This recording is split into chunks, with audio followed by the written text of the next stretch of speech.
اعوذ باللہ من الشیطان الرجیم بسم اللہ الرحمن الرحیم سورۃ الحجرات پارہ نمبر 26 رکوع نمبر 14 آیت نمبر 13 سے آج کا سبق ہے۔ یا ایھا الناس، اے لوگو، انا خلقناکم، ہم نے تم کو پیدا کیا، من ذکر و انثی، ایک مرد اور عورت سے، وجعلناکم شعوبا و قبائل، اور ہم نے بنائے تمہارے کنبے اور قبیلے، لتعارفوا، تاکہ تم پہچانو ایک دوسرے کو۔ ان اکرمکم عند اللہ، بے شک تم میں سے معزز باعزت اللہ کے نزدیک وہ ہے، اتقاکم، جو تم میں سب سے زیادہ ڈرنے والا ہے، متقی ہے۔ ان اللہ علیم، بے شک اللہ علم والے ہیں، خبیر اور باخبر۔ قالت الاعراب، یہ دیہاتی کہتے ہیں، آمنا، ہم ایمان لے آئے۔ قل، آپ کہہ دیجئے، لم تؤمنوا، تم ایمان نہیں لائے، ولیکن قولوا، لیکن یوں کہو،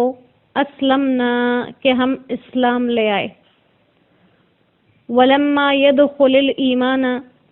ایمان، اور ابھی داخل نہیں ہوا ایمان، فی قلوبکم، تمہارے دلوں میں، وَإِن تُطِيعُوا اللَّهَ وَرَسُولَهُ، اور اگر تم اطاعت کرو اللہ اور اس کے رسول کی، لا یلتکم من اعمالکم شیئا، تو وہ تمہارے اعمال میں سے کچھ بھی کم نہیں کرے گا۔ ان اللہ غفور الرحیم، بے شک اللہ بخشنے والا مہربان ہے۔ صدق اللہ العظیم۔ سورہ حجرات میں جیسا کہ آداب معاشرت چل رہے ہیں، تو یہاں پر بھی ایک بہت بڑے اور عظیم ادب کی طرف اشارہ کیا، جس سے زمانہ جاہلیت کے لوگ اکثر ناواقف تھے، اور یہی زمانہ جاہلیت کی عادت اب لوٹ کر واپس انسانوں میں آ رہی ہے۔ جیسے اپنے حسب نسب پر فخر کرنا، اپنی قوموں پر فخر کرنا، اپنے پیشوں پر فخر کرنا، اپنے خاندانوں پر، اپنے رنگوں پر، اپنے رہن سہن پر، ہر چیز پر فخر کرنا۔ تو آیت نمبر 13 میں بھی اسی چیز کے ذریعے سے لوگوں کو مخاطب کیا گیا کہ باعث فخر وہ چیزیں نہیں ہیں جن کو تم باعث فخر سمجھتے ہو، بلکہ باعث فخر اصل میں تقوی ہے، جو اللہ کے نزدیک سب سے بہترین ہے۔ کسی کے مال، کسی کے خاندان، کسی کے حسب اور نسب سے اللہ کو کوئی فرق نہیں بنتا، کیونکہ یہ خود اسی کے بنائے ہوئے ہیں۔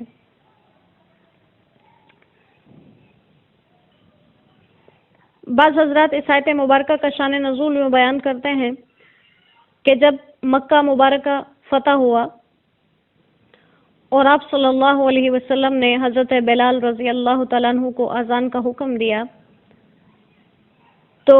بعض قریش جو ابھی تک مسلمان نہیں ہوئے تھے، انہوں نے حضرت بلال رضی اللہ تعالیٰ عنہ کے متعلق کچھ گستاخانہ کلمات کہے۔ بعض کہنے والوں نے کہا کہ شکر ہے کہ میرے والد پہلے ہی وفات پا گئے اور ان کو یہ دن نہیں دیکھنا پڑا۔ اور حارث بن ہشام نے کہا کہ کیا محمد صلی اللہ علیہ وسلم کو اس کالے کوے کے علاوہ کوئی آدمی نہیں ملا جو مسجد حرام میں اذان دے؟ نعوذ باللہ، نعوذ باللہ۔ اور ابو سفیان بولے کہ میں کچھ نہیں کہتا، کیونکہ مجھے خطرہ ہے کہ اگر میں کچھ کہوں گا تو آسمان کا مالک ان کو خبر کر دے گا۔ چنانچہ جبریل امین تشریف لائے، آپ صلی اللہ علیہ وسلم کو ان لوگوں کی گفتگو سنائی۔ اس پر آپ صلی اللہ علیہ وسلم نے ان لوگوں کو بلایا اور ان سے پوچھا کہ کیا تم لوگوں نے یہ بات کہی ہے؟ انہوں نے اقرار کیا۔ اس پر یہ آیات مبارکہ نازل ہوئی جس کے اندر یہ واضح کیا گیا کہ تمہارے قبیلے، تمہارے خاندان، تمہارے حسب نسب یہ باعث فخر نہیں ہے، باعث فخر تقوی ہے جس سے تم سب خالی ہو اور حضرت بلال میں وہ موجود ہے، لہٰذا وہ تم سے افضل ہیں، تم ان سے افضل نہیں ہو۔ اور دوسری جگہ یہی حدیث مبارکہ عبداللہ ابن عمر رضی اللہ تعالیٰ عنہ کے ذریعے سے نقل کی گئی ہے کہ فتح مکہ کے دن آپ صلی اللہ علیہ وسلم اپنی اونٹنی پر سوار ہو کر طواف فرما رہے تھے تاکہ لوگ آپ کو دیکھ سکیں۔ طواف کے بعد آپ نے خطبہ ارشاد فرمایا اور کہا، اللہ کا شکر ہے جس نے جاہلیت کے فخر کو اور جاہلیت کے تکبر کو تم سے دور کر دیا۔ اب تمام انسانوں کے صرف دو ہی قسمیں ہیں، ایک وہ جو متقی ہیں اور اللہ کے نزدیک معزز ہیں، دوسرے فاجر اور شقی جو اللہ کے نزدیک ذلیل ہیں۔ اس کے بعد آپ نے یہ آیت مبارکہ تلاوت فرمائی، اور یہی وہ چیز ہے جس کو آپ صلی اللہ علیہ وسلم کے حجۃ الوداع کے خطبے میں بھی آپ نے تذکرہ فرمایا کہ کسی گورے کو کسی کالے پر، کسی اجمی کو کسی عربی پر، کسی عربی کو کسی اجمی پر کوئی فضیلت نہیں ہے، فضیلت کا معیار صرف تقوی ہے۔ اور تقوی کے لیے آپ صلی اللہ علیہ وسلم نے دل کی طرف اشارہ کیا کہ تقوی یہاں پر ہوتا ہے۔ جو شخص جتنا اللہ سے ڈرے گا وہ اتنا ہی اللہ کے نزدیک باعزت ہوگا، باوقار ہوگا، مقرب ہوگا اللہ کا۔ دنیا کے مال اور اسباب یہ لوگوں کی نظر میں تو بڑی چیزیں ہیں، اللہ کے ہاں اس کی معمولی سی بھی اہمیت نہیں، اور اسی لیے حدیث مبارکہ کا مفہوم ہے کہ اگر دنیا کی اہمیت اللہ کے نزدیک ایک مچھر کے پر کے برابر بھی ہوتی تو کسی کافر کو اس میں سے ایک گھونٹ پانی بھی نہ ملتا۔ تو لہٰذا یہ چیزیں آج کل کے دور میں بھی ہم میں پائی جا رہی ہیں، اپنے حسب پر فخر کرنا، اپنے نسب پر فخر کرنا، اپنے رنگوں پر فخر کرنا، اپنے علاقوں پر فخر کرنا، یہ چیزیں اللہ کے نزدیک زمانے جاہلیت والوں کی عادتیں ہیں، مسلمانوں کی عادتیں نہیں ہیں۔ اور اللہ نے وجہ بیان کی کہ تمہارے شعب اور قبائل، شعب کہتے ہیں خاندان کی بڑی جماعت کو، بڑی جماعت ہو جہاں پر پھر اس سے آگے مختلف چھوٹے چھوٹے خاندان پھیلتے ہوں تو ان کو شعب کہتے ہیں۔ اور بعض لوگ کہتے ہیں کہ شعب کا جو لفظ ہے یہ اجمی قوموں کے لیے بولا جاتا ہے، اور قبائل کا لفظ عرب کے ان لوگوں کے لیے بولا جاتا ہے جن کے نسب محفوظ چلے آ رہے ہیں۔ اور اسباط کا جو لفظ اکثر آتا ہے قرآن میں تو یہ بنی اسرائیل کے لیے استعمال ہوا۔ بہرحال اللہ نے وجہ بتا دی کہ تمہارے کنبے، خاندان اور قبیلے اس لیے بنائے کہ صرف پہچان کر سکو، جیسے ایک جگہ پر دو لوگوں کا ایک ہی نام ہے، اب پہچان کا طریقہ کیا ہے کہ ان کے آباء و اجداد کی طرف جاتے ہیں، ان کے خاندان کی طرف جاتے ہیں تو پہچان آسان ہو جاتی ہے۔ تو یہ پہچان کے ذرائع ہیں، یہ تقوی اور نیک اور بد ہونے کے ذرائع نہیں ہیں کہ جو اس خاندان سے تعلق رکھے گا وہ اچھا بھی ہوگا، وہ بہترین ہوگا، وہ نیک بھی ہوگا، ایسا نہیں ہے۔ بڑے بڑے لوگوں کے ہاں بہت بہت برے پیدا ہو جاتے ہیں، اور بہت ہی برے لوگوں کے ہاں بڑی اچھی اولادیں پیدا ہو جاتی ہیں، لہذا یہ شرافت کا معیار نہیں۔ قالت الاعراب آمنا، دیہاتیوں کا قصہ تذکرہ کیا جو کہنے لگے کہ ہم ایمان لے آئے، لیکن کہا ان سے کہو کہ تم ایمان نہیں لائے بلکہ یوں کہو کہ ہم نے اسلام قبول کر لیا۔ اب ایمان اور اسلام دونوں کا مطلب ایک ہی ہے کہ دل میں ایمان کا ہونا اور اسلام کا جسم پر ظاہر ہونا،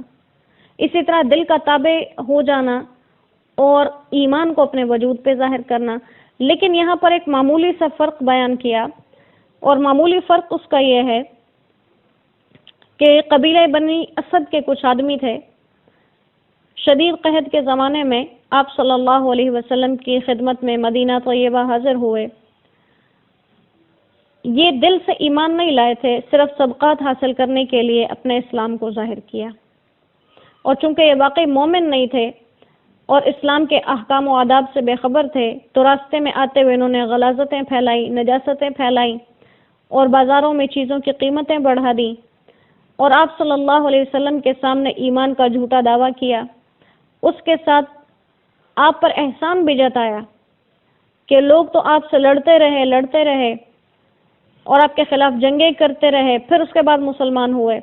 اور ہم بغیر کسی جنگ کے خود آپ کے پاس حاضر ہوئے اور ہم مسلمان ہو گئے، اس لیے ہماری قدر کرنی چاہیے۔ جو آپ صلی اللہ علیہ وسلم کی شان میں ایک طرح کی گستاخی تھی کہ اپنے مسلمان ہونے کا آپ پر احسان جتایا، اور مقصد ان کا کیا تھا کہ صرف آپ ان کو صدقات عطا کریں جس سے یہ اپنے مفلس سے دور کریں، اور اگر یہ واقعی حقیقتاً مسلمان ہو جاتے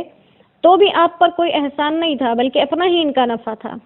اس لیے اس آیت مبارکہ میں نازل کر کے ان کے اس جھوٹ کی تکذیب کی گئی کہ یہ لوگ کہتے ہیں کہ ہم ایمان لے آئے، آپ ان سے کہے کہ نہیں، تم یوں نہ کہو بلکہ کہو ہم نے اسلام قبول کیا، کیونکہ ایمان تو وہ ہے جو تمہارے اندر باہر دونوں طرف ظاہر ہو جائے،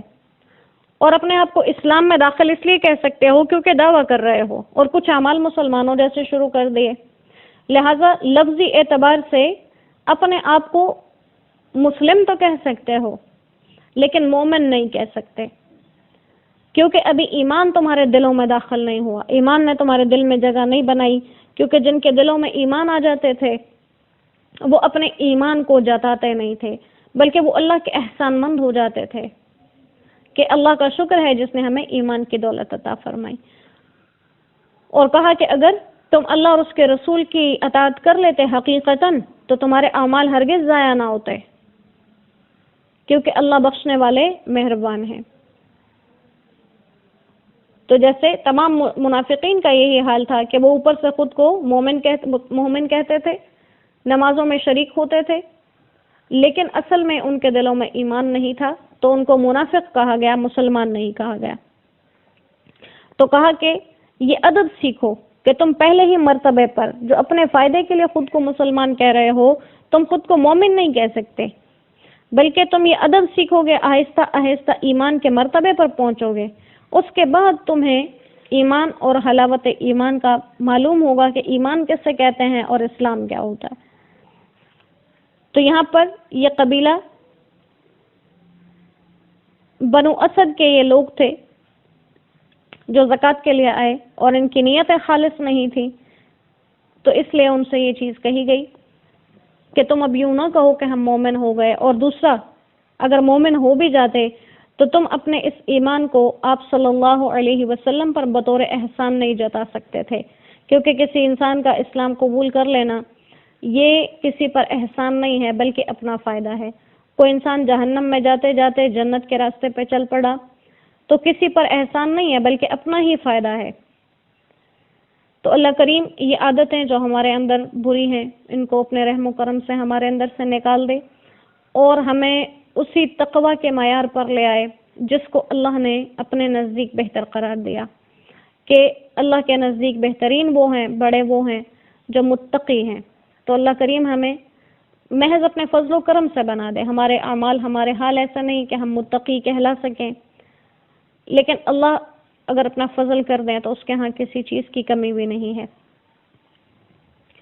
اللہ کریم ہمارا تعلق قرآن کے ذریعے ایک دوسرے کے ساتھ اور اپنے ساتھ تا قیامت جوڑ کے رکھے۔ وما علینا الا البلاغ وآخر دعوانا ان الحمد للہ رب العالمین۔ السلام علیکم ورحمۃ اللہ وبرکاتہ۔